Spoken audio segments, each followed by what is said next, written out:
నమస్తే, నేను మీ సారథి Ramesh. Gora Rajaji grand pass English grammar క్లాస్కి స్వాగతం, సుస్వాగతం. ప్రియమైన అభ్యర్థులారా, తెలుగులో ఒక పాట ఉందమ్మా.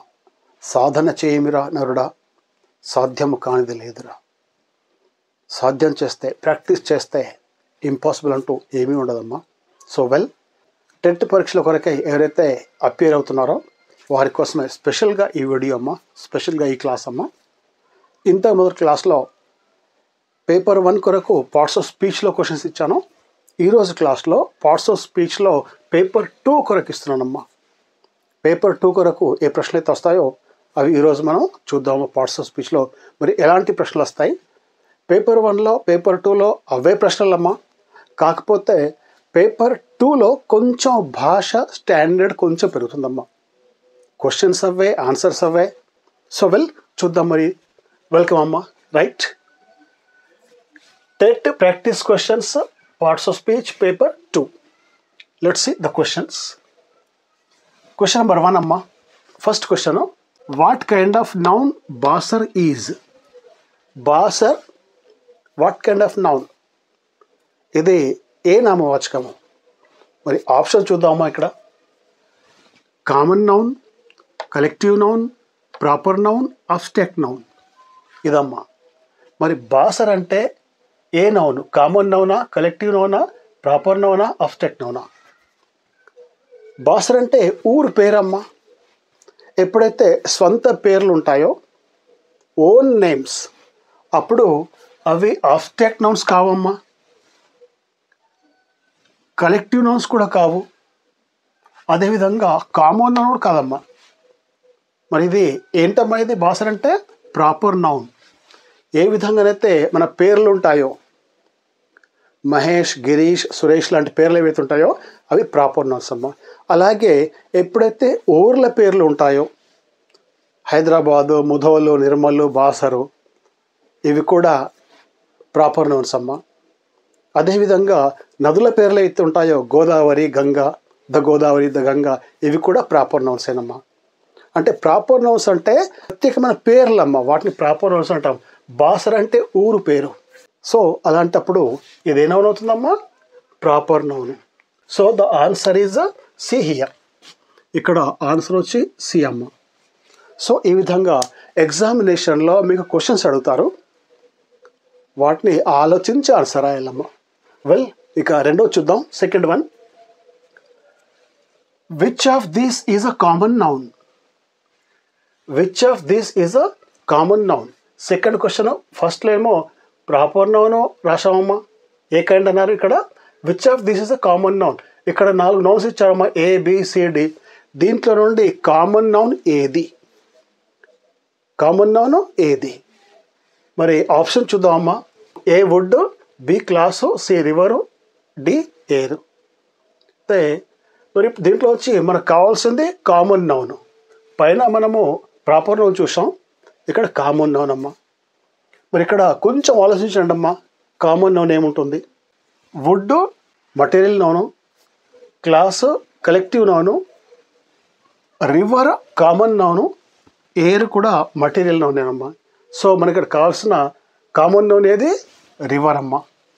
Common noun is river. So the answer is C. ఇక్కడ ఏ కామన్ నౌన్ ఏదమ్మా? సి. మనం ఇంతవరకే చెప్పుకున్నాము. ఇక మూడవదమ్మా. Third, which is singular noun among these? Which is singular noun among these? క్రింద 4 ఆప్షన్స్ ఉన్నాయమ్మా. దాంట్లో నుంచి ఏకవచనం ఏది? ఏకవచన నామవాచకం ఏది? Mice, formulae, news, scissors. ఇక ఇటు చూస్తే మైస్, ఫార్ములీ, న్యూస్, సీజర్స్. సీజర్స్కి చివర ఎస్ ఉందమ్మా, న్యూస్కి చివర ఎస్ ఉంది, ఫార్ములీ ఉంది, మైస్ ఉందమ్మా. జస్ట్ మీరు ఏ నౌన్స్ ఏవైతే ఉన్నాయో సింగులరు, ప్లూరలు, ఇవి కొంచెం నేర్చుకోవాలమ్మా. మైస్ ఇది ప్లూరల్ అమ్మా, బహువచనమే. మౌస్ ఎలుకకి ఇది ప్లూరల్ అమ్మ, ఎలుకలు. ఫార్ములా ఏదైతే ఉందమ్మా, ఇక్కడ ఫార్ములా అంటే సూత్రం అంటాం చూడండి మనము, దానికి ఇది బహువచనం అమ్మ. ఫార్ములాస్ అనరు, గుర్తుంచుకోండి అమ్మా. ఇక్కడ ఇంకో ఆన్సర్ వస్తుంది మీకు. ఫార్ములాకి బహువచనం ఏంటి? ఫార్ములీ.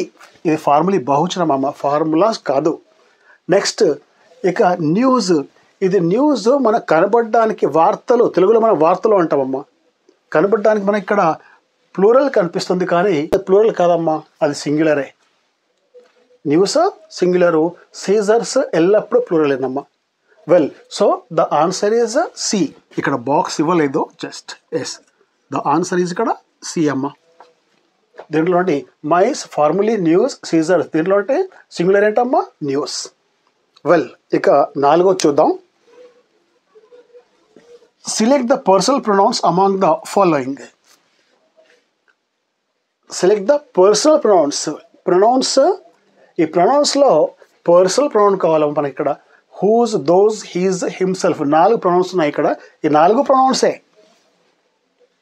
మీరు కైండ్స్ ఆఫ్ ప్రొనౌన్స్ కనుక చదివితే మీకు అది అర్థమవుతుందమ్మా. పర్సనల్ ప్రొనౌన్స్ అంటే ఏమిటి, వీటి గురించి మీకు ఇంకా డీటెయిల్డ్గా కావాలంటే Gora Rajaji grand pass English గ్రామర్లో ప్లేలిస్ట్ చూస్తే ఆ ప్లేలిస్ట్లో పార్ట్స్ ఆఫ్ స్పీచ్ ఉందమ్మా. ఆ పార్ట్స్ ఆఫ్ స్పీచ్లో ఇవన్నీ మీకు డీటెయిల్డ్గా ఉన్నాయి. వెల్, సో చూద్దాం మరి ఇక్కడ పర్సనల్ ప్రొనౌన్ ఏంటో. A, whose, B, those, C, his, D, himself. A whose అయితే ఉందమ్మా, ఇది పర్సనల్ ప్రొనౌన్ కాదమ్మా. హూజ్ అంటే రిలేటివ్ ప్రొనౌన్. హూజ్ అంటే ఏంటి? Relative pronoun. ఇక ఈ దోజ్ వచ్చి అమ్మ, ఈ దోజ్ అంటే డెమాన్స్ట్రేటివ్ ప్రొనౌన్ అమ్మ. హిజ్, ఈ హిజ్ అయితే ఉందో ఇది పర్సనల్ ప్రొనౌన్ అమ్మ. హిమ్సెల్ఫ్ కూడా కాదు. హిమ్సెల్ఫ్ అనేది రిఫ్లెక్టివ్ ప్రొనౌన్ అమ్మ. So the personal pronoun is his. Well, the answer is C. ఈ విధంగా ఎగ్జామినేషన్లో ఎప్పుడైతే మీకు క్వశ్చన్స్ అడుగుతారో అప్పుడు చాలా నిదానంగా మెల్లగా ఆలోచించి రాయండి అమ్మా. ఒకవేళ ఒక ప్రశ్న, ఏదైనా ఒక ప్రశ్నకి ఆన్సర్ రాదనుకోండి, అక్కడే అయిపోకండి, వెళ్ళిపోండి, ముందుకు వెళ్ళిపోండి. నెక్స్ట్ మళ్ళీ ఏదైనా ప్రశ్న రాలేదు దాన్ని మళ్ళీ ప్రయత్నించండి, కానీ టైం వేస్ట్ చేయకండి. ఎగ్జామినేషన్లో ముందుకెళ్తూ ఉండండి. వెల్, నెక్స్ట్ అమ్మా 5వ చూద్దాం. ఇంకా వర్బ్ ఇండికేట్స్. వర్బ్ క్రియ, ఇండికేట్స్ సూచిస్తుంది. క్రియ దేన్ని సూచిస్తుందమ్మా? ప్రతి సెంటెన్స్లో వర్బ్ ఉంటుంది. వర్బ్ లేకపోతే అది సెంటెన్స్ కాదమ్మా, ఏదైనా ఫ్రేజర్ క్లాజ్ ఉంటుందో అన్నట్టు. సో ప్రతి సెంటెన్స్లో వర్బ్ ఉంటుంది. వర్బ్ క్రియ దేన్ని సూచిస్తుంది? A direction, B relation, C action, D all. అయితే ఆన్సర్ మనం డీటెయిల్గా చూద్దామమ్మా, ఎక్స్ప్లెయిన్లో చూద్దాం. డైరెక్షన్, ఈ వర్బ్ డైరెక్షన్ చూపెట్టదమ్మా. డైరెక్షన్ చూపెట్టి ప్రిపోజిషన్స్ అన్నమ్మా. ప్రిపోజిషన్ ఆఫ్ డైరెక్షన్ ఉంటుంది. సో ఆన్సర్ ఇది కాదు. రిలేషన్, రిలేషన్ కూడా సూచించదమ్మా. రిలేషన్ సూచించేది కూడా ప్రిపోజిషన్ ఏనమ్మా. So this is not verb. ఇక మిగిలింది సి వచ్చి యాక్షన్ అమ్మా. Well, this is right answer. Action. Verb అంటే క్రియ, క్రియ అంటే పని అమ్మ. యాక్షన్, మనం ఏదైతే పని చేస్తామో దాన్ని క్రియ చూపెడుతుంది, దాన్ని క్రియ సూచిస్తుంది. That is action. So the answer is C అమ్మ. ఆన్సర్ వచ్చేంటి ఇక్కడ సి. వెల్, ఇక నెక్స్ట్ వచ్చి 6వ చూద్దామమ్మా. Preposition shows. మరి ప్రిపోజిషన్ ఏం సూచిస్తుందమ్మా? ఇప్పుడు ఇక్కడ మనం డిస్కస్ చేసాం పైన. మరి ప్రిపోజిషన్ ఏం చూపెడుతుంది చూద్దాం. మరి ఇక్కడ ఆప్షన్స్ ఏమున్నాయో. A place, B time, C direction, D all. Well, మరి ప్రిపోజిషన్ ఏమేమి చూపెడుతుంది? ప్రిపోజిషన్ ఏ ప్లేస్ చూపెడుతుందమ్మా. ప్రిపోజిషన్స్ ఆఫ్ ప్లేస్ ఉంటాయి. టైమ్ చూపెడుతుందమ్మా, ప్రిపోజిషన్ ఆఫ్ టైం ఉంటుంది. డైరెక్షన్ చూపెడుతుందమ్మా, ప్రిపోజిషన్ డైరెక్షన్ కూడా చూపెడుతుంది. వెల్, ఇక ఆన్సర్ వచ్చి ఆల్. డి ఏముందమ్మా ఇక్కడ? All of these. All of the above అంటారు, లేదా ఆల్ ఆఫ్ దీస్ అంటారు. ఆల్ అమ్మ, అన్నీను, ఈ 3 కూడా correct. So answer is D. Next ఇక 7th అమ్మ, 7వది. Which of these is not an adjective? Question mark. Which of these is not an adjective? కింద 4 ఆప్షన్స్ ఉన్నాయమ్మా. దాంట్లో నుండి అడ్జెక్టివ్ కాని పదం ఏది? మరి చూద్దామమ్మా ఆప్షన్స్ ఏమున్నాయో. ఏ బ్యూటిఫుల్, అందరికీ తెలుసమ్మా, ఇది అడ్జెక్టివే. బి బ్రేవ్, ఇది కూడా అడ్జెక్టివ్ అమ్మా. బ్రేవ్ బాయ్, బ్రేవ్ సోల్జియర్స్ అంటాం కదా, ఇది అడ్జెక్టివే. ఆనెస్ట్, ఆనెస్ట్ కూడా అడ్జెక్టివేనమ్మా. సో ఏ అడ్జెక్టివే, బి అడ్జెక్టివే, సి అడ్జెక్టివే. మరి అడ్జెక్టివ్ కానిది ఏదమ్మా? స్లోలీ, ఈ ఎల్వై ఉందమ్మా చివరిగా. ఇది అడ్జెక్టివ్ కాదు. మరి ఇదేంటమ్మా, ఇది అడ్వర్బ్. ఆఫ్ కోర్స్ మనకి ఇక్కడ ఏం కావాలి, అడ్జెక్టివ్ కాని వర్డ్ రాయాలమ్మా. So answer is D. ఇక్కడ ఆన్సర్ వచ్చమ్మా డి. వెల్, ఇక నెక్స్ట్ 8th వన్, 8వదమ్మా. 8వ చూద్దాం ఏముంది ఇక్కడ. You should neither take tea nor coffee. You should neither take tea nor coffee. అప్పుడప్పుడు ఆయుర్వేదంలో డాక్టర్లు, ఈ వైద్యులు సలహా ఇస్తుంటారు, మీరు ఏదైనా ఇల్నెస్ ఉంటే, ఆరోగ్యం బాగాలేకపోతే టీ తాగకండి అమ్మా, కాఫీ తాగకండి అమ్మా అంటారు కదా, అదే సెంటెన్స్ ఇది. You should neither take tea nor coffee. మీరు టీ తాగకండి, కాఫీ కూడా తాగకండి. నైదర్ నార్ కింద అండర్లైన్ ఉందమ్మా. ఇక్కడ ఏముంది, ఇక్కడ నైదర్కి నార్కి అండర్లైన్ ఉంది. ఇన్స్ట్రక్షన్ చూద్దాం మరి. The underlined words are. ఈ నైదర్ నార్ ఈ వర్డ్స్ ఏవైతున్నాయో వీటి కింద అండర్లైన్ ఉంది కదమ్మా, మరి అవి ఏమిటి, మరి అవి ఏ పార్ట్స్ ఆఫ్ స్పీచ్లోకి వస్తాయి చూద్దామమ్మా. ఇక్కడ ఆప్షన్స్ ఏమున్నాయో. A preposition, B conjunction, C verb, D adverbs. ఈ ఆప్షన్స్ అమ్మా కొంచెం ఆలోచించాలి మనం. ఇక్కడ ఈ నైదర్ నార్ ఏం చేస్తున్నాయి, ఇవి these are joining the sentences. ఇవి సెంటెన్స్కి జాయిన్ చేస్తున్నాం. Neither nor, either nor, not only but also, as well as, ఇవన్నీ ఏం చేస్తాయి, రెండు వాక్యాలు కలుపుతాయమ్మా ఇవి. సో ఎప్పుడైతే రెండు వాక్యాలు కలుపుతాయో అవి వర్బ్స్ కావమ్మా. వర్బ్స్ ఎందుకు కావు, ఇక్కడ మనం చూసాము వర్బ్ అంటే యాక్షన్ చూపడుతుందమ్మా. ఇక్కడ వర్బ్ ఇండికేట్స్ యాక్షన్ అని రాసాం ఇక్కడ మనము. ఇది సి, వర్బ్ ఇండికేట్స్ యాక్షన్ రాసాం ఇక్కడ. సో ఇది వర్బ్ కాదమ్మా. ఇది అడ్వర్బ్స్ కూడా కావమ్మా. ఇవి నైదర్ నార్ అడ్వర్బ్స్ కూడా కావు. నైదర్ నార్ ప్రిపోజిషన్స్ కూడా కావమ్మా. They are not prepositions. Then what are they, మిగిలింది ఒకటి కదమ్మా, బి కంజంక్షన్స్. ఈ నైదర్ నార్ అంటే కంజంక్షన్స్ అమ్మా. So the answer is B. Answer వచ్చి బి అమ్మా. వెల్, అర్థం చేసుకునేందుకు ప్రయత్నించండి అమ్మా. ఒకవేళ అర్థం కాకపోతే కామెంట్ బాక్స్లో మీరు నాకు క్వశ్చన్ పెట్టండి అమ్మా, నేను మీకు ఆన్సర్స్ చేస్తాను. వెల్, ఇక నెక్స్ట్ 9వ చూద్దామమ్మా. 9th one. The plural of medium is dash dash dash. Plural బహువచనము. మీడియం మనం అంటాం కదమ్మా, తెలుగు మీడియం ఉంది, ఇంగ్లీష్ మీడియం ఉంది, వేరే హిందీ మీడియం ఉంది, తమిళ మీడియం ఉంది, ఇది అంటాం కదా మీడియం అని. సో ఆ మీడియం అనే పదానికి బహువచనం ఏంటి, చాలామంది తప్పు చేస్తారమ్మ. ఇక్కడ మీడియంస్ అనేస్తామంటే ఎన్ని మీడియంస్ ఉన్నాయంటాం. సో చూద్దాం మరి ఇక్కడ ఏముందో. ఆప్షన్స్ ఏమున్నాయో. A mediums, B media, C medias, D none of these. వీటిలోంచి ఏది కాదు. సో అయితే మరి మీడియంకి బహువచనం ఏంటమ్మా. మీడియంకి బహువచనము బహుశా మీరు వినే ఉంటారు, మాస్ మీడియా అంటారు. ఏమంటారు, మాస్ మీడియా, సోషల్ మీడియా అంటారు. Mass media, social media. మరి మీడియా అంటే ఏంటమ్మా, ఇది ఎంఈడిఐఏ మీడియా. ఇది బహువచనం అమ్మా మీడియంకి. మీడియంకి బహువచనం ఏంటి, మీడియా. సో మీడియంస్ కాదమ్మా, మీడియాస్ కాదు, నన్ ఆఫ్ ద అబవ్ అది కానీ కాదు. ఆన్సర్ వచ్చి ఇక్కడ మీడియా.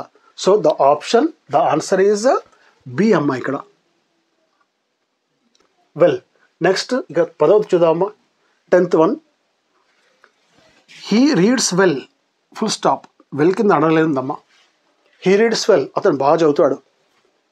మరి ఇన్స్ట్రక్షన్ చూద్దాం. The underlined word is dash dash dash. మరి ఇక్కడ వెల్ కింద అండర్లైన్ ఉంది. వెల్ అనేది ఏ పార్ట్స్ ఆఫ్ స్పీచ్ చూద్దాం. అది A noun, B adjective, C adverb, D interjection. ఈ నాలుగింట్లోంచి ఏది ఇది. హీస్ ఇక్కడ సబ్జెక్ట్ యూజ్ చేస్తామా. హీ ప్రొనౌన్స్ రీడ్స్ వర్బ్ అమ్మ. He pronoun reads verb. Well అనేది మరి ఏంటి, ఇక్కడ వెల్ అనేది నౌన్ కాదమ్మా. ఇక్కడ అది నౌన్ కాదు, అడ్జెక్టివ్ కూడా కాదు, ఇంటర్జెక్షన్ అసలుకే కాదు. మరి ఏంటమ్మా ఇది, అడ్వర్బ్. ఎందుకు అడ్వర్బ్, ఎప్పుడైతే క్రియని వర్ణించే పదం ఏదైతే ఉంటుందో దాన్ని అడ్వర్బ్ అంటామా మనము. క్రియని ఇక్కడ రీడ్స్ క్రియ ఉందమ్మా. రీడ్స్ అంటే ఇక్కడ వర్బ్. ఈ వర్బ్ని వెల్ అనే పదము వర్ణిస్తుంది. సో అడ్వర్బ్ వర్బ్ని వర్ణిస్తుందమ్మా. డెఫినేషన్ చెబుతాను, అడ్వర్బ్ డెఫినేషన్ చెప్తాను. And adverb is a word which describes a verb, an adjective and another adverb. వర్బ్ని, విశేషాన్ని, అడ్వర్బ్ని కూడా వర్ణిస్తుందమ్మా అది. సో ఇక్కడ వెల్ వచ్చి అడ్వర్బ్ అమ్మ. ఈ వెల్ రీడ్స్కి వర్ణిస్తుంది. అతను చదువుతాడు. ఇప్పుడు దీంట్లో వెల్ లేకపోయి నడుస్తుంది బి సెంటెన్స్లో. హీ రీడ్స్, అతను చదువుతాడు. ఎలా చదువుతాడు? వెల్. ఎప్పుడైతే ఎలా, ఎప్పుడు అనే దానికి ఆన్సర్ వస్తుందో అప్పుడు తప్పకుండా అదేమవుతుందమ్మా? Adverb. So the option is C అమ్మ. ఇక్కడ ఆప్షన్ వచ్చి సి. వెల్ 11 చూద్దామమ్మా. Find the odd word out. Odd man out అంటాం, ఆడ్ వర్డ్ అవుట్ అంటాం. అంటే 4 పదాలు ఉన్నాయి. 4 పదాల్లో 3 పదాలు సేమ్గా ఉంటాయమ్మా, ఒకటి వేరుగా ఉంటుంది. సో ఈ ఇచ్చిన పదాల్లో ఈ ఆడ్ వర్డ్ ఏది ఉందో దాన్ని మనము గుర్తుపట్టాలి, దాన్ని ఆన్సర్గా రాయాలమ్మా. చూద్దాం మరి ఆప్షన్స్ ఉన్నాయి ఇక్కడ. A in, B at, C it, D by. చూడండి కొంచెం ఆలోచించండి. మరి ఇన్, ఎట్, ఇట్, బై ఇవన్నీ ఏంటి? దీనిలో వచ్చి 3 సేమ్ అంటున్నాం మనము, ఒకటి వేరే ఉంది. ఆడ్ అంటే ఒకటి వేరమ్మా, ఆడ్ వర్డ్ ఒక్క వర్డ్ వేరు ఉంది దాంట్లో. మరి ఏ వర్డ్ వేరు ఉంటుంది? జస్ట్ మనం చూద్దాం. ఇప్పుడు ఇన్ అంటే ప్రిపోజిషన్ అమ్మా, ఇన్ అంటే ప్రిపోజిషను. ఎట్ అంటే కూడా ప్రిపోజిషనే. ఇట్ అంటే ప్రిపోజిషన్ అమ్మా. ఇట్ అంటే ఇది ఇది ఇది ప్రిపోజిషనా? కాదు, ఇది ప్రొనౌన్ అమ్మా. బై అంటే కూడా ప్రిపోజిషనే. So in preposition, at preposition, by preposition, ఈ 3 ప్రిపోజిషన్స్. ఇక్కడ వచ్చిన ఇట్ మాత్రం ప్రిపోజిషన్ కాదు, ఇది ప్రొనౌన్ అనమ్మా. So the option is C. Well understood అమ్మా, అర్థమవుతుందా? సో ఈ విధంగా అనాలిటికల్ స్టడీ కూడా మీకు చేయాలమ్మా, అయితే కానీ ఈ కాంపిటేటివ్ ఎగ్జామ్స్లో మనము గట్టెక్కలేమమ్మా. వెల్ చూద్దామమ్మా ఇంకో క్వశ్చన్. నెక్స్ట్ క్వశ్చన్ చూద్దాం. 12వది. We must eat dash we will not leave. We must eat dash we will not leave. We must eat ఒక సెంటెన్స్ అమ్మా, వీ విల్ నాట్ లీవ్ ఇంకో సెంటెన్స్. ఈ 2 సెంటెన్స్లు. మరి ఇక్కడ ఆప్షన్ ఏమో చూద్దాం. Fill in the blank with correct option. ఇక్కడ కింద ఏబిసిడి 4 ఆప్షన్స్, వాటిలో నుంచి కరెక్ట్ ఆప్షన్ ఏదో దాన్ని మనం ఫిల్ చేయాలమ్మా. మరి ఇక్కడ కరెక్ట్ ఆప్షన్ ఏంటో చూద్దాంలే. ఏ అండ్ మరియు బి సో అందుకని, సి ఆర్ లేకపోతే డి నన్ ఆఫ్ దీస్, ఈ 3ఇంట్లో ఏది కాదు. సో ఇక్కడ మరి ఏ కంజంక్షన్ అమ్మా రావాల్సింది. We must eat and we will not leave రాదమ్మా. మనం తినాలి మరియు మనం బ్రతకలేము కాదు. అందుకనే సో ఇది కూడా కాదమ్మా. ఇక్కడ వచ్చే వర్డ్ ఆర్ అమ్మా, ఇది కంజంక్షన్. ఇక్కడ ఈ ఆర్ ఈ 2 కలుపుతుందమ్మా, ఈ 2. So the option is C. We must eat or we will not leave, మనం తప్పకుండా తినాలి లేకపోతే మనము బ్రతకలేము. ఆర్ అమ్మ, ఇది సి ఆప్షన్ ఇక్కడ. వెల్ నెక్స్ట్ ఇక 13వది. Next 13th one. Few boys got good marks. కొంతమంది విద్యార్థులకు మాత్రమే మంచి మార్కులు వచ్చాయి. ఇది సెంటెన్స్ అమ్మా. ఫ్యూ కింద అండర్లైన్ ఉంది. ఇన్స్ట్రక్షన్ చూద్దాం. The underlined word is. Few అంటే ఈ వర్డ్ ఏది, ఏ పార్ట్స్ ఆఫ్ స్పీచ్లోకి వస్తుంది, ఏ భాషా భాగాల్లోకి వస్తుంది. అది A noun, B pronoun, C preposition, D adjective. ఇది మరి ఎగ్జాక్ట్లీ ఏదమ్మా? నౌన్. స్టార్టింగ్లో వచ్చింది, మనం కన్ఫ్యూజ్ అవ్వచ్చు మరి నౌనేనా అని. ఎందుకంటే జనరల్లీ స్టార్టింగ్లో ఎప్పుడైతే వర్డ్స్ వస్తాయో అవి సబ్జెక్ట్గా మనం యూజ్ చేస్తామమ్మా. జనరల్లీ నౌన్స్, ప్రొనౌన్స్ అవి వస్తాయి. కాకపోతే ఇక్కడ ఫ్యూ నౌన్ కాదమ్మా, ఫ్యూ ప్రొనౌన్ కూడా కాదు. ఫ్యూ బాయ్స్ కొందరు మాత్రమే, కొందరు విద్యార్థులు మాత్రమే, అందరూ కాదు కొందరు మాత్రమే. సో ఇది విద్యార్థుల్ని వర్ణిస్తుందమ్మా, ఇక్కడ విద్యార్థుల్ని క్వాలిఫై చేస్తుంది. అక్కడ ఇది ప్రిపోజిషన్ కూడా కాదమ్మా. ఇక మిగిలింది అంటే అడ్జెక్టివ్, డి. ఫ్యూ అంటే ఇక్కడ అడ్జెక్టివ్ అమ్మ. Few is the adjective here. So the option is D. Well ఇక నెక్స్ట్ 14వదమ్మా. The past form of set is. Past form of set is. ఈ సెట్ యొక్క భూతకాలం ఏంటి? సెట్ యొక్క భూతకాలము ఏంటి? కొన్ని వర్డ్స్ ఉంటాయమ్మా. ఇప్పుడు for example work, worked, worked. Go went gone, గోకి భూతకాలం వెంట్, వర్క్కి భూతకాలం వర్క్డ్. ఆ విధంగా మరి ఈ సెట్కి భూతకాలం ఏంటి? ఫర్ ఎగ్జాంపుల్ కట్ ఉందమ్మా, కట్కి భూతకాలం ఏంటి? Cut cut cut. Cutted cutted cutted కాదమ్మా. సో ఇక్కడ చూద్దాం మరి, set, setted, settled, set, none of these. A వచ్చి సెట్టెడ్ వచ్చిందమ్మా, B settled, C set, D none of these. మరి ఈ సెట్కి భూతకాలం ఏంటమ్మా? రెండో సెకండ్ ఫాము, పాస్ట్ ఫాము. దీనికి పాస్ట్ ఫామ్ వచ్చి ఇది సెట్టెడ్ కాదమ్మా, సెటిల్డ్ కాదు, ఈ నన్ ఆఫ్ దీస్ కాదు, సెట్. సెట్ క్రియాపదాలు 3 సేమ్ ఉంటాయమ్మా, set set set, cut cut cut, put put put. ఈ విధంగా సెట్ ఇది సెటేనమ్మా. So the option is C. Well, బహుశా అర్థమవుతుంది అనుకుంటాను. అర్థం కాకపోతే కామెంట్ బాక్స్లో పెట్టండి అమ్మా, నేను ఆన్సర్ ఇస్తాను. నెక్స్ట్ 15th చూద్దాం. ఇక్కడ he is too careless in his duties. He is too careless in his duties. Too కింద అండర్లైన్ ఉందమ్మా. ఇక్కడ మరి ఆప్షన్ చూద్దాం. ద అండర్లైన్డ్ వర్డ్ ఈజ్, మరి అండర్లైన్ వర్డ్ ఏంటమ్మా? ఇక్కడ ఇది ఏ పార్ట్స్ ఆఫ్ స్పీచ్లోకి వస్తుంది? చూద్దాం options. A adverb, B preposition, C adjective, D verb. ఏంటమ్మా ఇది? ఇక్కడ ఏది వస్తుంది మరి? అడ్వర్బా, ప్రిపోజిషనా, అడ్జెక్టివా, వర్బా? ఇది వర్బ్ కాదమ్మా, వర్బ్ కాదు. ఇది ఇక్కడ ఈజ్ వర్బ్ అమ్మా. ఈజ్ అనేది వర్బ్. ఇది ప్రిపోజిషన్ కూడా కాదమ్మా, అడ్జెక్టివ్ కూడా కాదు. మీరు కావాల్సింది ఏంటమ్మా? ఇది టూ ఈజ్ అడ్వర్బ్ అమ్మా. ఇది టూ కేర్లెస్, చాలా. Too is adverb. So the answer is A అమ్మ. ఆప్షన్ వచ్చి ఏ. వెల్, ఇక 16 చూద్దాం. ఇక్కడ he is junior dash me. He is junior dash me. ఇక్కడ మన డాష్లో ఏం చెప్పారు చూద్దామా. Fill in the blank with suitable word. దీంట్లో సూటబుల్ వర్డ్ని ఫిల్ చేయాలమ్మా. He is junior dash me. Options A than, B to, C then, D from. మరి ఇక్కడ కరెక్ట్ వర్డ్ ఏదమ్మా? He is junior than me. Generally people speak, కానీ junior దాన్ అనేది తప్పమ్మా. ఎప్పుడైతే కొన్ని వర్డ్స్ జూనియరు, సీనియరు, సుపీరియరు, ఇన్ఫీరియరు ఇటువంటి వర్డ్స్ ఎప్పుడైతే వస్తాయో అప్పుడు ఆ వర్డ్స్ తర్వాత దాన్ కాకుండా మనం టూని యూజ్ చేస్తామమ్మా. దేన్ని యూజ్ చేయాలి? టూని. He is junior to me, he is senior to me, he is superior to me. ఈ విధంగా ఈ కొన్ని వర్డ్స్ వస్తాయమ్మా. ప్లేలిస్ట్కి వెళ్ళి ఈ పార్ట్స్ ఆఫ్ స్పీచ్ చూడండి అమ్మా, ఇంకా బాగా మీకు అర్థమవుతుంది. సో జూనియర్ తర్వాత రావాల్సింది ఇక్కడ ఏంటి? టు అమ్మా. So the option is B. Is B option. So well my dear friends, మిత్రులారా, ఆల్ ది బెస్ట్ అమ్మా. మీరు ప్రయత్నం చేస్తున్నారు, మీ ప్రయత్నాలు సఫలీకృతం కావాలని ఆశిస్తున్నాను.